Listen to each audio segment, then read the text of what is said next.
അമേരിക്കയും ഇറാഖും തമ്മിലുള്ള സൈനിക പങ്കാളിത്തത്തിന്റെ ചരിത്രത്തിലെ ഏറ്റവും നിർണായകമായ ഒരു ഘട്ടത്തിനാണ് പശ്ചിമേഷ്യ ഇപ്പോൾ സാക്ഷ്യം വഹിച്ചുകൊണ്ടിരിക്കുന്നത്. കഴിഞ്ഞ 2 പതിറ്റാണ്ടിലേറെയായി ഇറാഖ് മണ്ണിൽ നിലയുറപ്പിച്ചിരുന്ന അമേരിക്കൻ സൈന്യം അവരുടെ ദൗത്യം അവസാനിപ്പിച്ച് പൂർണ്ണമായും പിന്മാറാൻ ഒരുങ്ങുന്നു എന്ന വാർത്ത ആഗോള രാഷ്ട്രീയത്തിൽ വലിയ ചലനങ്ങളാണ് ഉണ്ടാക്കിയത്. സെപ്റ്റംബർ 30ഓടെ സൈനിക പിന്മാറ്റം പൂർത്തിയാകുമെന്നാണ് ഏറ്റവും പുതിയ റിപ്പോർട്ടുകൾ വ്യക്തമാക്കുന്നത്. ഈ തീരുമാനത്തോടെ 2003 ആരംഭിച്ച ഒരു ദീർഘകാല അധ്യായത്തിനാണ് അന്ത്യമാകുന്നത്.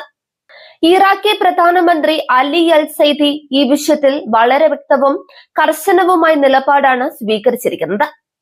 സെപ്റ്റംബർ 30 എന്നത് വെറുമൊരു നിശ്ചിത തീയതി മാത്രമല്ല, മറിച്ച് അമേരിക്കൻ നേതൃത്വത്തിലുള്ള അന്താരാഷ്ട്ര സഖ്യസേനയുടെ സൈനിക ദൗത്യം അവസാനിപ്പിക്കാനുള്ള അന്തിമ അതിർത്തി കൂടിയാണെന്ന് അദ്ദേഹം പരസ്യമായി പ്രഖ്യാപിച്ചു കഴിഞ്ഞു. 2003 സദ്ദാം ഹുസൈന്റെ ഭരണകൂടത്തെ പുറത്താക്കാനും കൂട്ടനാശശേഷിയുള്ള ആയുധങ്ങൾ കണ്ടെത്താനുമെന്ന പേരിൽ അമേരിക്ക നടത്തിയ കടന്നുകയറ്റത്തോടെയാണ് ഇറാഖിൽ US സൈനിക സാന്നിധ്യം ശക്തമാകുന്നത്. എന്നാൽ അന്ന് വിതച്ച വിത്തുകൾ ഇറാഖിന്റെ സാമൂഹ്യ, രാഷ്ട്രീയ, സാമ്പത്തിക മേഖലകളിൽ ഉണ്ടാക്കിയ പ്രത്യാഘാതങ്ങൾ ഇന്നും തുടരുകയാണ്. ഇറാഖിൽ നിന്ന് അമേരിക്കൻ സേന പിന്മാറുന്നത് കേവലം 2 രാജ്യങ്ങൾ തമ്മിലുള്ള ഉഭയകക്ഷി തീരുമാനമായി മാത്രം കാണാൻ കഴിയില്ല.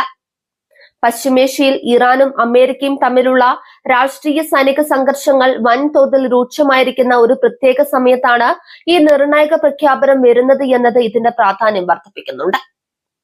ഇറാനെ സംബന്ധിച്ചിടത്തോളം അമേരിക്കയുടെ ഈ പിന്മാറ്റം വൻ തന്ത്രപരമായ വിജയമായാണ് കണക്കാക്കപ്പെടുന്നത്. ഇറാഖിന്റെ ആഭ്യന്തര രാഷ്ട്രീയത്തിലും പ്രതിരോധ നയങ്ങളിലും ശക്തമായ സ്വാധീനമുള്ള ടെഹ്റാൻ തങ്ങളുടെ അതിർത്തിക്കടുത്ത് അമേരിക്കൻ സൈനിക സാന്നിധ്യം ഇല്ലാതാക്കാൻ വർഷങ്ങളായി നിരന്തരമായ സമ്മർദ്ദം ചെലുത്തുന്നുണ്ടായിരുന്നു. അതേസമയം അമേരിക്കൻ പിന്മാറ്റം ഇറാഖിന്റെ സുരക്ഷാ മേഖലയിൽ വലിയൊരു ശൂന്യതയുണ്ടാക്കുമോ എന്ന ആശങ്കയും ശക്തമാണ്. ഒരു കാലത്ത് രാജ്യത്തെ വൻ ഭീതിയിലാഴ്ത്തിയ ഐസിസ് പോലുള്ള തീവ്രവാദ സംഘടനകൾ പൂർണ്ണമായും നിർവീര്യമാക്കപ്പെട്ടിട്ടില്ല എന്ന വസ്തുത നിലനിൽക്കുന്നുണ്ട്. അമേരിക്കൻ നേതൃത്വത്തിലുള്ള സഖ്യസേന ഇറാഖിൽ നിന്ന് പിന്മാറുന്നത് ഘട്ടങ്ങളായിരിക്കും നടപ്പിലാക്കുക. പ്രധാന നഗരങ്ങളിൽ നിന്നും തന്ത്രപ്രധാനമായ വ്യോമസേനാ താവളങ്ങളിൽ നിന്നും ഘട്ടം ഘട്ടമായി സൈന്യത്തെ പിൻവലിക്കുന്നതിനായുള്ള വിശദമായ കൃത്യരേഖ നേരത്തെ തന്നെ തയ്യാറാക്കപ്പെട്ടിട്ടുണ്ട്. സൈനിക ദൗത്യം അവസാനിക്കുമെങ്കിലും പരിശീലനം, സാങ്കേതിക സഹായം, രഹസ്യാന്വേഷണ വിവരങ്ങൾ പങ്കുവെക്കൽ എന്നിവയിൽ പൂർണ്ണമായ ഒരു ബന്ധം വേർപെടുത്തൽ അമേരിക്ക താല്പര്യപ്പെടുന്നില്ല. ഇറാഖിന്റെ ആഭ്യന്തര രാഷ്ട്രീയത്തിൽ സൈനിക പിന്മാറ്റം വലിയൊരു ചർച്ചാ വിഷയമായി മാറിയിട്ട് കാലങ്ങളായി. ജനങ്ങൾക്കിടയിലും വിവിധ രാഷ്ട്രീയ വിഭാഗങ്ങൾക്കിടയിലും വിദേശ സൈനികരുടെ സാന്നിധ്യത്തിനെതിരെ ശക്തമായ വികാരം നിലനിൽക്കുന്നുണ്ട്.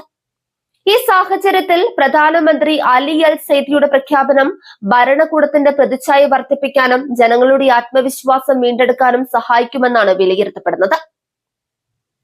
2003 അധിനിവേശത്തിന് ശേഷം ഇറാഖിൽ കൊല്ലപ്പെട്ടത് ആയിരക്കണക്കിന് അമേരിക്കൻ സൈനികരും ലക്ഷക്കണക്കിന് ഇറാഖി പൗരന്മാരുമാണ്.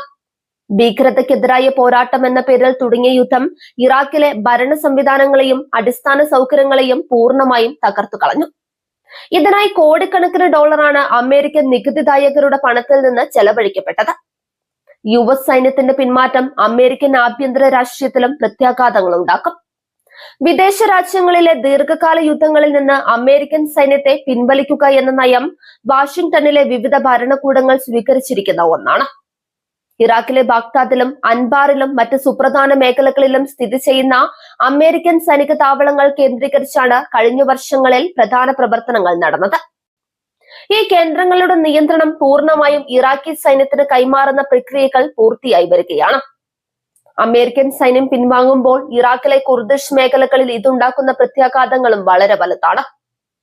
വടക്കൻ ഇറാഖിലെ കുർദിഷ് ജനവിഭാഗങ്ങൾക്ക് അമേരിക്കൻ സാന്നിധ്യം ഒരു പരിധിവരെ സുരക്ഷയും രാഷ്ട്രീയ സംരക്ഷണവും നൽകിയിരുന്നു.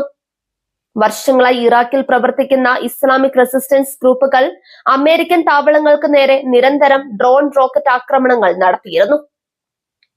വിദേശ സൈന്യം രാജ്യം വിടണമെന്ന ആവശ്യത്തിന് ആക്കം കൂട്ടാൻ ഇത്തരം ആക്രമണങ്ങൾ കാരണമായിട്ടുണ്ട്. പശ്ചിമേഷ്യൻ രാഷ്ട്രീയത്തിൽ ഇസ്രയേലിനും ഈ സൈനിക പിന്മാറ്റം നിർണായകമാണ്. ഇറാന്റെ സ്വാധീനം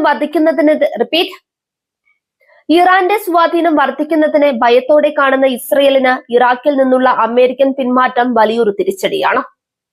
സൈനിക സാന്നിധ്യം അവസാനിപ്പിക്കുമെങ്കിലും ഇറാഖുമായുള്ള നയതന്ത്ര സാമ്പത്തിക ബന്ധങ്ങൾ തുടരാനാണ് വാഷിംഗ്ടൺ ആഗ്രഹിക്കുന്നത്.